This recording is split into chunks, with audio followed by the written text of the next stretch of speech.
Welcome to this review video for Hunter x Hunter chapter 396. This video will contain spoilers, so if you're not up to date, please be warned.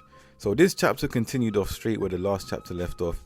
This chapter was the full flashback. In the previous chapter, Nobunaga started the flashback about halfway through, and this chapter was just a very wholesome chapter. Nothing too crazy happened. This chapter reinforces the notion that Chrollo is clearly gifted and has clear leadership qualities. The main focus of this chapter was the screening of the Super Sentai show that they found on VHS, and obviously it was in a foreign language, so they dubbed it over, and the tape gets all tangled up halfway through the performance, and the crowd's kind of like wondering what's going on.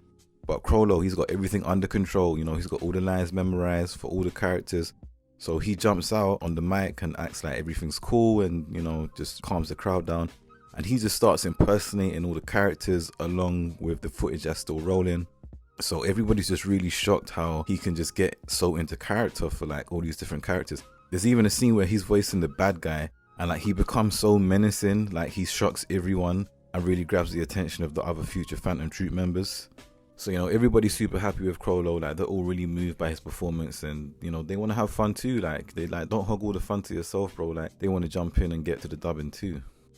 Despite Chrollo not being the youngest out of the group, he's still referred to as little bro. So yeah, despite him being like super charismatic and charming, some of the older people like Uvigo and thinks that Loki tried to intimidate Chrollo a little, but Chrollo has that gone main character type charm, and everybody has his back. So yeah, thanks to the screening of that Sentai show, we were lucky enough to see the origins of the Phantom Troop. Everybody wants to jump on and become a Power Ranger now. We see Uvogin happily referring to everyone as a theatre company. Nobunaga says that doesn't quite sound right. Like I picture us as more of a traveling group. And then Pakunoda jumps in and says, "Oh, you mean like a troop?" So this is just really innocent, really wholesome. Everybody's together having fun, and they keep hinting at being bad guys and stuff. Like nobody seems to want to be the good guy. They would much prefer the bad guys. So the Phantom Troop have good taste.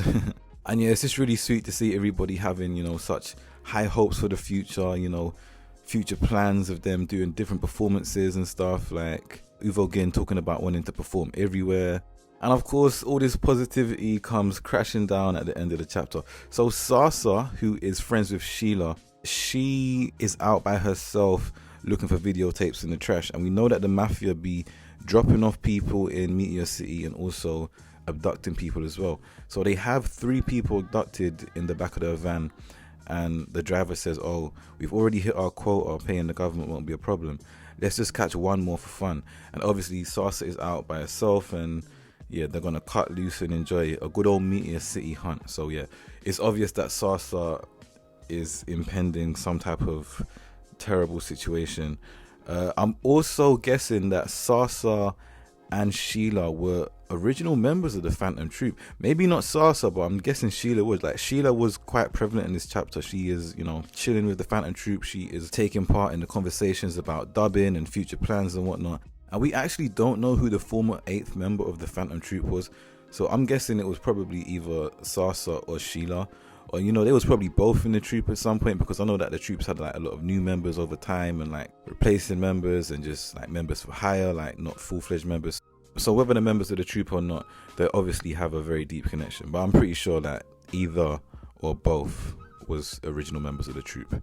I do want to go into more detail about Sheila, but I'm gonna leave that for our next video. So please like and subscribe for more. I've been Agirisu Weeaboo. Thank you so much for listening. I'll see you guys next week for Hunter x Hunter chapter 397. Take care. Peace.